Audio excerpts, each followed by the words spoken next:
Halo teman-teman, Assalamualaikum warahmatullahi wabarakatuh. Perkenalkan, nama saya Rimardiansa. Saya dari kelas 11 Farmasi 1.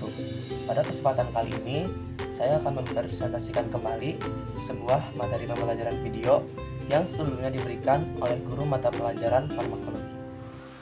Ulasan materi yang akan saya bahas kali ini yaitu spesialit gangguan sistem saraf pusat, di mana kita ketahui bahwa sistem saraf merupakan salah satu sistem pengatur aktivitas tubuh manusia, dari mulai kita berjalan, merasakan sesuatu, melihat, dan lain sebagainya itu diatur oleh sistem saraf pusat. Nah, sistem saraf juga dibagi menjadi dua ya teman-teman. Ada sistem saraf pusat dan ada sistem saraf tepi. Nah teman-teman, pada kesempatan kali ini kita khususkan pada pembahasan sistem saraf pusat manusia ya. Sistem saraf pusat manusia itu terdiri dari otak dan sumsum tulang belakang.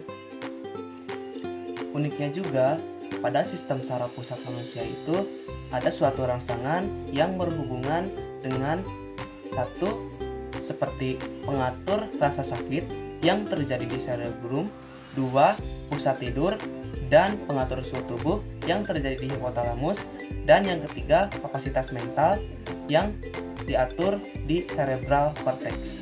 Nah teman-teman, itu dia ya tadi perkenalan mengenai sistem saraf pusat. Selanjutnya kita masuk ke pembahasan penggolongan spesialit obat gangguan sistem saraf pusat secara farmakodinamik.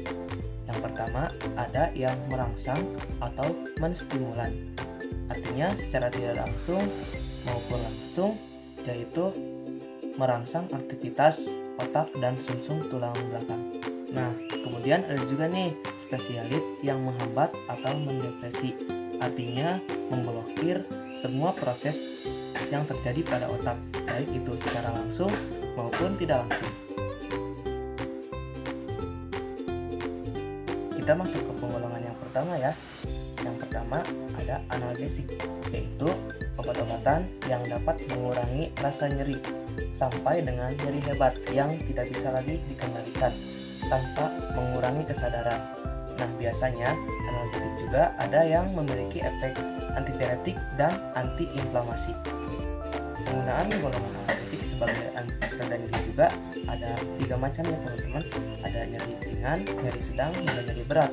Contohnya, nyeri ringan nyeri karena sakit gigi, nyeri karena sakit kepala, dan nyeri karena haid.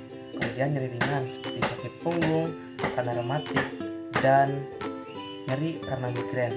Yang ketiga juga ada nyeri berat, misalnya saja nyeri karena si pasien mengidap penyakit kanker, penyakit empedu, dan batuk ginjal. Analgetik juga dibagi lagi beberapa golongan ya teman-teman. Yang pertama ada golongan analgetik perifer, dan dibagi-bagi lagi ada golongan salisilat dengan contoh obat asetosal, golongan paraminofenol dengan contoh obat paracetamol, golongan pirazolon, dan golongan asamefenamon. Dan juga biasanya analgetik perifer ini digunakan untuk mengurangi rasa sakit yang ringan. Yang kedua ada golongan analgesik sentral atau golongan narkotik, biasanya digunakan untuk kasus nyeri berat. Yang pertama ada golongan alkaloid alam, contohnya seperti morfin, dan yang kedua ada golongan derivat sintetis, contohnya seperti heroin dan lain sebagainya. Kemudian juga ada golongan antiinflamasi non steroid seperti golongan antiinflamasi lemah, ibuprofen, dan golongan inflamasi kuat seperti piroxicam. Penggolongan obat-obatan gangguan sistem saraf pusat selanjutnya yaitu antiemetik atau anti mual dan muntah. Biasanya mual dan muntah ini disebabkan oleh 3 rangsangan. Yang pertama, rangsangan dari asam lambung ke pusat muntah karena rusaknya mukosa lambung dan usus. Yang kedua, rangsangan secara tidak langsung melalui kemoreseptor serotonin atau pusat mual dan muntah pada tubuh.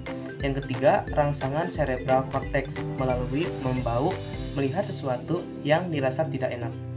Spesialit golongan antiemetik sebagai obat gangguan sistem saraf pusat dibagi menjadi beberapa golongan. Misalnya saja golongan antikolinergi dengan mekanisme kerja menghambat aktivitas neuron transmitter asetilkolin terutama reseptor antimuskarin yang terjadi pada sistem saraf pusat. Contoh obatnya dimenhidrinat dengan nama dagang Antimo yang biasanya digunakan untuk mabuk karena perjalanan. Ada juga golongan antagonis dopamin dengan mekanisme kerja menghambat reseptor dopamin oleh antagonis reseptor. Contoh obatnya domperidon dan metocloperamid. Selanjutnya ada juga golongan antagonis serotonin dengan mekanisme kerja menghambat reseptor serotonin di sistem saraf pusat. Contoh obatnya ondansetron hidrokloridum. Kemudian ada golongan lain-lain, golongan kortikos steroid dengan contoh obat dexamethasone dan metilprednisolon. Ada golongan dronadiol, golongan benzodiazepin untuk memperbaiki sistem pasien setelah mengalami mual dan muntah.